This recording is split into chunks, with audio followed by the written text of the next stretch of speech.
Hi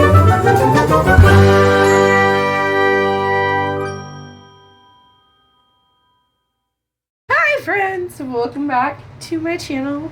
So today's video is just gonna be a quick April wrap-up.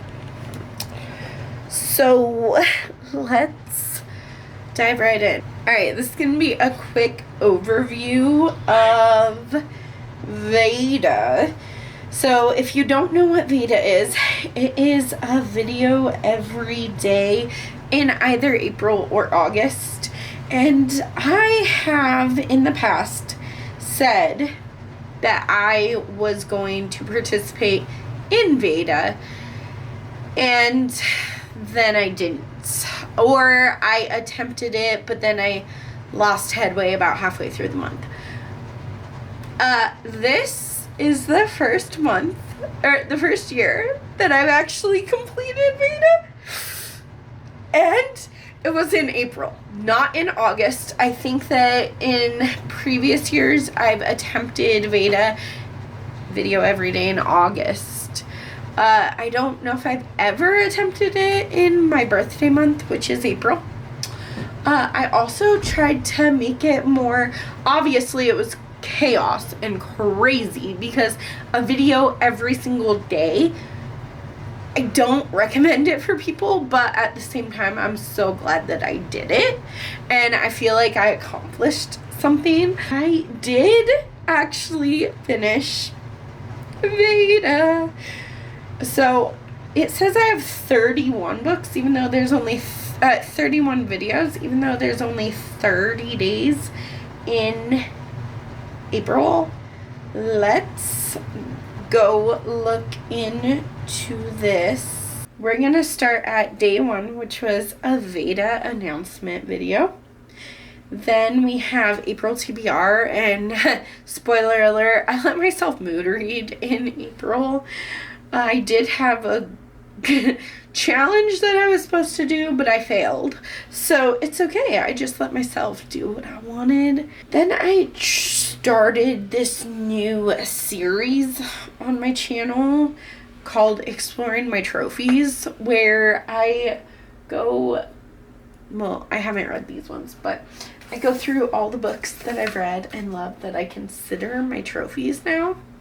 And we went shelf by shelf, and I gushed about some of my favorite books. So if you haven't at least watched the Explore My Trophy series, go check it out. Those you can consider my recommendations. Explore my romance shelves, or my romance trophies. Explore my nonfiction trophies. Explore my thriller. Explore my horror trophies. My classics. And my literary fiction shelves. Then I took a small, I want to say I took a break, but honestly, these 2 videos took forever to edit. Filming them was not hard, but editing them was intense. Went to my Kindle TBR that was only 5 minutes long for that day. It took a lot longer to edit that though. Then I did an audiobook TBR video, and I had N Beyond trophies. They were the trophies that don't fit into my normal reading style, but I still somehow enjoyed that video, or that book. I started going into some of my goals for the year, and we did like a goals check-in for quarter 1 basically. So there's all the books I bought this year. I have been to the bookstore since then, so maybe that number 1. I'm sorry, okay? And like the stats on how many I've actually read versus how many are still unread. Then there's my bookish bingo from hell check-in. So Literary Diversions does this bookish bingo from hell and creates this bingo that you can steal and make your own goals, or you can copy their goals. I make my own. And yeah, we checked in on that. Then I checked in on the horror reading bingo update, which is from Wicked Reading. Then I checked in on my romance reader bingo update. So I'm doing a lot of bingos apparently. I'm gonna let you know, this romance reader from Kalani, I'm doing terribly, and I'm not wanting to read romance right now. So I'm not gonna force myself to read romance. Maybe this summer it'll be like the summer lovin'. Then I did the mystery thriller bingo update from Alexis. I made a new bingo TBR for Reddit fantasy bingo for 26 to 27. And here's the thing, it started on April 1st. Just in case you didn't know, I thought that it had to be fantasy, but you can use speculative fiction, you can use fantasy, you can use sci-fi. I read predominantly speculative fiction out of those, but I have some sci-fi on my TBR. So I decided to very much challenge myself, and I created a TBR for that, and I hope that I succeed. Then I did this trope video where ChatGPT made a list of tropes, and I had to tell you if I like that trope and recommend you a book, or just tell you my thoughts on that trope. I had a birthday book haul. Wicked Reading. She's trying to kill me, I think. She came out with a new bookish bingo, but it's Read Broadly. And I think that her original bingo was horror, fantasy, sci-fi, lit fic, and mix it up, so you can like use any genre for the mix it up section, but each section has like 5 prompts, so there's 25 prompts total. I'm so sorry if you can hear that, but I made like a tentative TBR for that as well. I did change her bingo board, so Sarah, if you're watching this, thank you for the inspo. I mean, no, I stole her bingo board because she challenged everyone to partake. So, of course, I'm going to. But, I don't read fantasy. Like, I think I have a couple fantasy books that I've previously read and that I've really enjoyed. But I don't have fantasy books. I'm not a fantasy reader. So I changed the fantasy prompts to fit my reading taste, and it's only romance and some prompts for romance. But that was my long-winded way of saying I'm doing another bingo challenge. Then I made a pile of shame.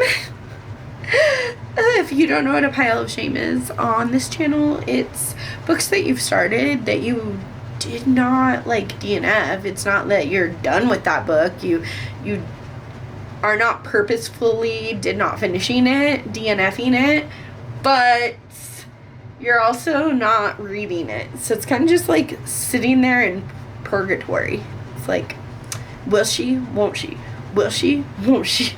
Will she, won't she? Then I did a 5-star predictions video.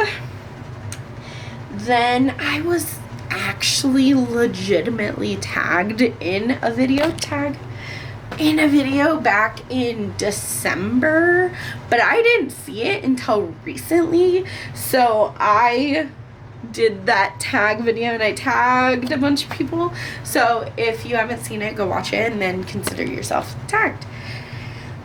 Then I have May TBR. Then I have book unhaul. So I did a small unhaul with you, and fears and books. So this was really just going through my horror novels and telling you about some of the books that actually play with real life fears that I have as a human, and how this fear was like manifested from the literature that I read, or how already having that fear just made this book a particular nightmare for me. It was such a fun video. I really enjoyed making that one. I have the zombies. I literally called it zombies, but May is zombie month, and there's actually a zombie readathon happening right now, and the Vampire Diaries readathon happening right now, and so I got all my like undead creature books, and just that are still on my TBR, that hopefully I will try to read some of them. And then our last video was my physical TBR. We went through my entire cart over here and just talked about what is still on my physical to be read list, and how my goal is still to have 0 books on my physical to be read list by the end of the year. I'm not sure if I'm going to be able to do it, but that was the video wrap up portion. Now let's do my book. I did not have any 5 stars in April, which is a shame because April 9th was my birthday and I should have had at least one 5-star because it was my birthday. Don't you agree? Anyways, let's start with the one book that I never, ever rate nonfiction. However, if I did, I would love this book. This is The Third Gilmore Girls by Kelly Bishop. Kelly Bishop was grandma in the Gilmore Girls, and I like absolutely love Gilmore Girls. So it was really fun for me to not only get that insight about filming of Gilmore Girls, that was a really special part for me, but just to get to know Kelly Bishop a lot. Like, she started as a theater, like a musical dancer and like a theater actress, and she actually was close to 30 when she started like acting, like the Hollywood version of acting, and she gave herself, I think, just a couple of years, and then she's like, if I don't break into Hollywood, then I'm just gonna quit. I'm gonna find something else to do. And I don't know, it was just really interesting to me. I really got to know Kelly Bishop, and her story was, oh my gosh, there was so much that has happened to her in her life, but also like my heart just was like, oh, for her, because there was so like, okay, when she was filming Gilmore Girls, at that time her husband was really, really sick, and I never knew that. Like, she never made it affect her acting at all. And I don't know, I really, really enjoyed. I listened to this one on audiobook, and it seemed like Kelly Bishop and I had been friends for a long time, and that I was just getting to know all of her secrets, and I just loved that. I would love to own that book. I didn't have any 1 stars, luckily, but I do have a couple 2 stars. So let's just talk about all 3 of them at the same time. That way it's just easy peasy.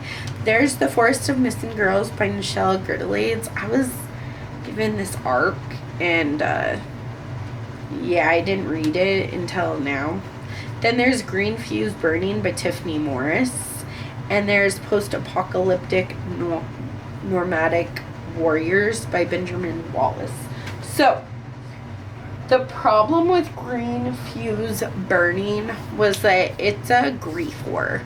And I don't like grief horror. I haven't read a grief horror that I've enjoyed, unless you consider Pet Sematary a grief horror, which I guess it kind of is, but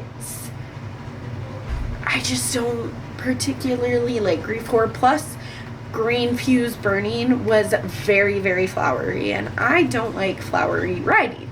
Speaking of writing, let's talk about apocalyptic nomadic warriors. So I found this like on my birthday at Goodwill, and I bought the entire series. It's like a 8-book series, I think.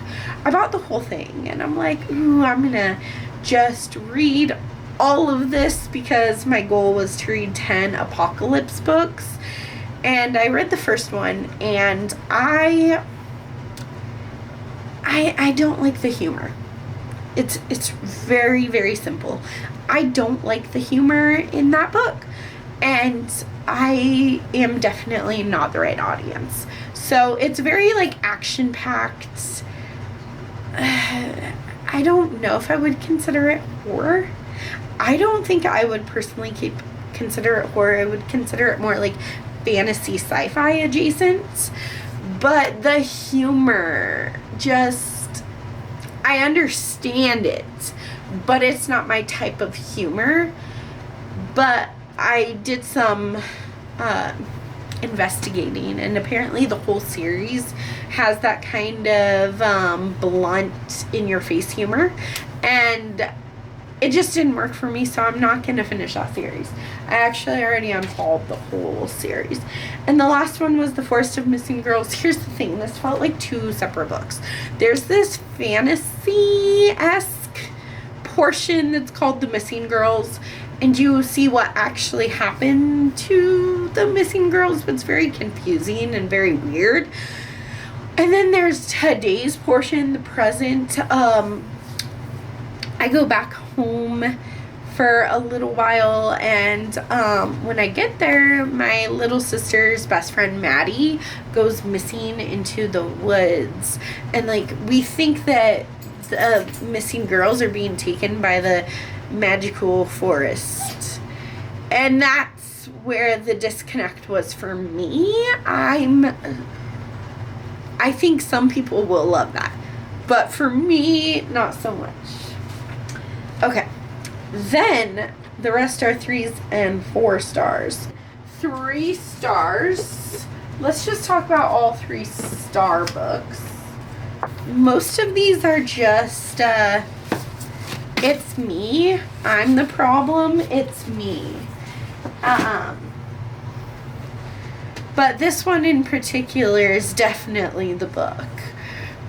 So my first 3-star book was Tantrum by Rachel Eve Moulton. A Mother's Love Knows No Bounds. So the first half of this book, I would say, it's a short little novella, but the first half of this book was so good. I was engulfed in this mommy horror. This woman named Thea has just had her 3rd baby, her first daughter, but her daughter is creepy, and you're, as the reader, you're like wondering if the mom is crazy or like suffering from postpartum, or if the child is actually really creepy. I was leaning towards creepy child, which usually doesn't work for me, but in this was perfection. But then the second half of the book happened, and there is a reasonable, if not out of this world, explanation for why this stuff is happening. And let me just tell you, so if you haven't read this and you have any interest in not being spoiled, then you might want to click off or leave until I'm done talking about this book. But the second half is all about monsters and became more of a monster horror rather than a mama horror. And I love the mama bear horror. Like, I'm such a mama bear that those kind of horror stories resonate with me. So I'm very mixed up about this book because the later half is all about like so Thea calls her mom, and her mom comes, and They've been estranged, and then her mom admits that she ate her dad and that he didn't actually leave, and then like Thea tries to eat her mom, and then the baby tries to eat, and I think it went way over my head, and I thought it was like more monstrous, and I don't know. If it were for the last half of that book, I would love this. It would have been a 5-star, because the mama horror in here hit hard, but then the second half just went, I don't even know. It just went too far. This Story Might Save Your Life by Tiffany Crumbs. Man, I really wanted to love this because it was March's book of the month pick for me. And the things that it has going for it are the podcast. So you follow Benny and Joy, who run this like survival tips kind of humorous podcast together, and they're best friends, and you follow their friendship, but then you also follow Joy as she gets into a relationship with Xander, right? And then things happen and Joy goes missing, and there are dark secrets in here, and the thriller parts were okay, but there's also, this is a romance. This is not a thriller. There are thrilling elements, and those parts I liked, but it's a romance. My least favorite Ashley Winstead book. This Book Will Bury Me by Ashley Winstead. So this is my least favorite book by this author so far. It's all about like true crime obsessed people. They start this like club online about these unsolved cases, and they try and sleuth, and it sounded really, really good. But it felt very, very forced and very flat. And then 3-star. My last 3-star is Youth Juice by E.K. Sathu. This is like Bunny, but for the beauty industry. I don't know what else more to say. So it actually made me really want to read Bunny. I guess truth time. Please don't hate me after this. Please don't. I read Bunny back when it was like very popular, and I think it took me 6 months to read Bunny. And I think I came on here and said I loved Bunny. It was so good. She's a liar. I'm sorry. I wanted to be like the cool kids that were reading that book. I don't do that anymore on my channel. So you're just gonna get the unfiltered truth. This was like Bunny, because nothing happens. It's really just about these friends. Can you even consider them friends? These work colleagues that work at this place, this office building. And I think they kind of work for this beauty industry. And then they start getting like free samples of youth juice, and it changes things for them, and then they find out the truth about youth juice, and it was weird. It was just, if you like weird girl horror, youth juice is perfect for you. I don't think I like weird girl horror. Do I want to try some more? Absolutely, because this was just like such a cluster in my head. I was confused the whole time, and I didn't particularly hate it, but I don't think I liked it either. I'm kind of just at that middle, like, okay, it was 3 stars. I'm not even sure what I just read kind of feeling. And if you like that kind of feeling, then this book will work for you. I don't know how I feel about that. Okay? Then 4 stars. Let's start with the fantasy horror book. I did not know this was fantasy, but this is When the Wolf Comes Home by Nat Cassidy. I have realized that I love Nat Cassidy. Like, I love Nat Cassidy. It's a fantasy horror, so it's not 5-star for me, but I could see it being 5-star for someone who likes fantasy more than me.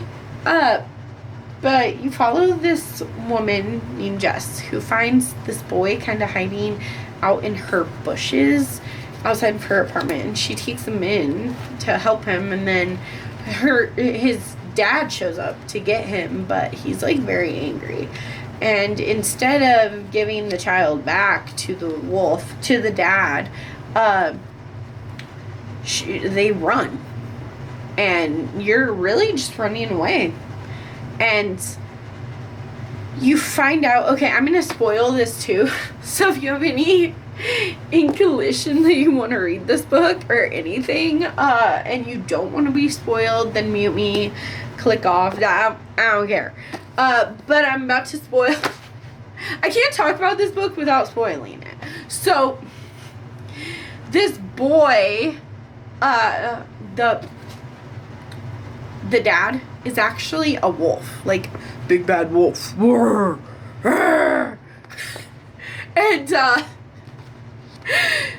what happened was that this boy is magical, and when he gets angry or scared, then he creates these delusions in his head that become real, and he doesn't know how to control it because he's like a 5-year-old child. And Jess decides, hey, we're going to run away together. I'm going to help you. Because at first she doesn't believe him about his magical powers. But then throughout the book, all this crazy shit is happening. And she has to believe him. And then here's the thing that got me. Like, I loved this entire book. It was crazy. It was off the wall. It was really like, come on now. But I had fun. And sometimes that's all you want, is to have a book that you have fun with. Like, does it have to have emotional stability? No. Does it have to, like, break your heart? I mean, I might like it more if it did break my heart. But no, it doesn't always have to break your heart. It doesn't have to make me cry. It doesn't have to make me think. I just want some fun sometimes. Come on. Everyone just wants a good time. This is a great, fun horror book. Almost gave it 5 stars. Should it be a 5-star? Maybe. But here's the thing that happened. I was the ending.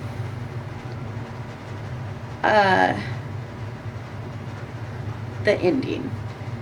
So the wolf tracks them because the wolf is actually the kid's dad. The wolf tracks them, and he's trying to get his son back. And the wolf dies. The dad dies. Okay? And I really just wanted that to be the end. I don't like specifically horror novels. I don't like horror novels that tie everything up with a pretty little bow and have no loose ends. I love loose ends in horror novels. Like, the more things that I'm left questioning, the better the horror novel was, in my humble opinion. The more questions that I'm left with, Ian Reid is perfect at this kind of horror, where you're just like, you want to stare at the wall and you're like, what the heck did I just read? Like, what? Yeah, this had that up until the last chapter.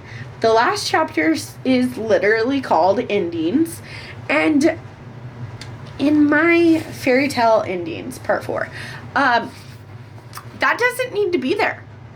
I don't need to know that Jess, during this massive magical fight and escape and this heart-wrenching, like, my heart was pounding good time.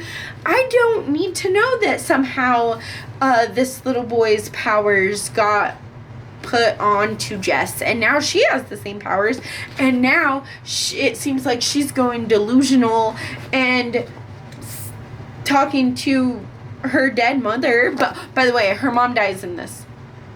Her mom dies? No, Margie dies. I don't know. A lot of people die. I think, it was her mom and Margie. But her mom died. And so now she's talking to her dead mother, and her dad that she's been estranged from, I'm pretty sure he died too. Like, before this book.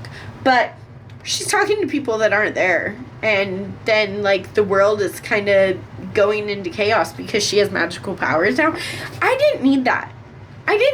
That felt way too extra for me. But I had so much fun with this book. This book was, the more I talk about it, the more I want to give it 5 stars. Am I going to give When the Wolf Comes Home 5 stars? Is Nat Cassidy, is Mr. Cassidy going to get a 5 star from me? I think I have to change this to 5 stars, because the more I think about it, the more, like, I loved this delusional fun time, and it incorporates, like, grim fairy tale elements so well. I've read every grim fairy tale. I used to have this really beautiful edition. It was so pretty. I don't know what happened to that, and I'm kind of sad because I really enjoyed it. But yeah, I think this might be this is my favorite book of April. Yeah. I'm sorry that I said it was 4 stars. It was perfection. It was weird. And the fantasy elements, like, see, fantasy can work for me if it's the right fantasy. Highly recommend it. Love this. This can be on my favorite shelf forever. And I guess I'll go to my 4 star now, because I do have 1 4 star. It's Delicate Condition by Danielle Valentine. I left this at school, so I don't have my copy right now, but I do own a copy. This was weird. So this, I'm so sorry, I'm so bad at names. This follows this woman who is struggling to get pregnant, and she does IFV treatments, and she ultimately does get pregnant. Again, I might spoil this, so sorry. This is also the last book on this list. But I'm sorry. This follows this woman who's using IFV treatments. She gets pregnant, and then she goes to the doctor, and the doctor tells her that she's lost the baby. But she calls up her best friend, who is secretly in a cult.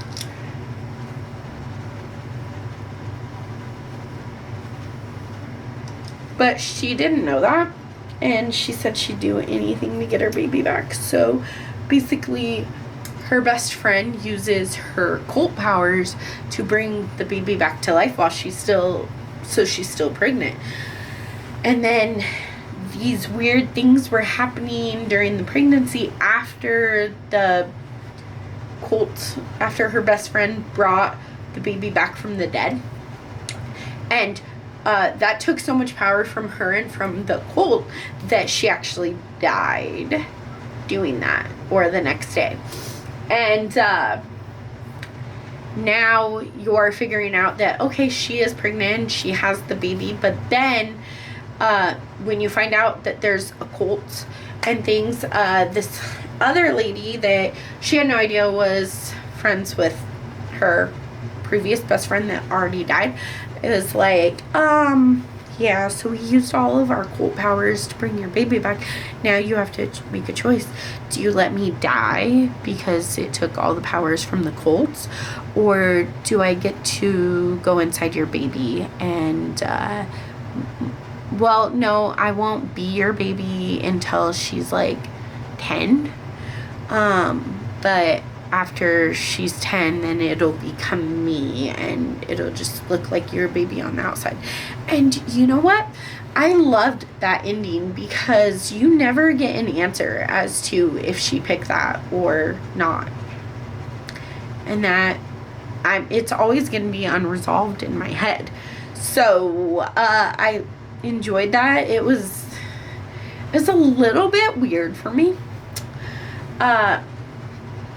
But the IFV and the motherhood part is really what got me. I love horror novels that follow mom drama, not mom drama, but like scary mom stuff. Those are my favorite. So I hope you enjoyed this video. Don't forget to smash that like button, subscribe to my channel if you're new around here, and I'll link all of Veda. So if you missed Veda last month, go check it out. I worked really hard. Bye.